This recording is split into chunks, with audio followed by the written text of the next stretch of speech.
Ovaj narod u svojoj istoriji nijedan posao nije mogao da završi zbog jajara i prodanih duša.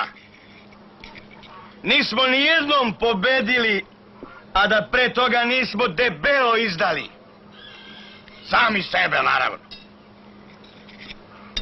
Na svaku pobedu imamo 2 poraza. Na svakog junaka buljuk izdajnika. A posle nam neko kriv, jeli?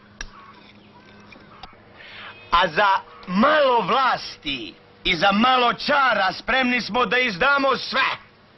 Oca, majku, brata, sestru, narod, zemlju, sve. Kako juče, tako i danas. Pa nismo valjda baš toliko rđavi. Jesmo, pope, nego šta smo. Rđavi smo, skripimo svud. Više nam nijedno podmazivanje ne pomaže. Moramo da se menjamo celi.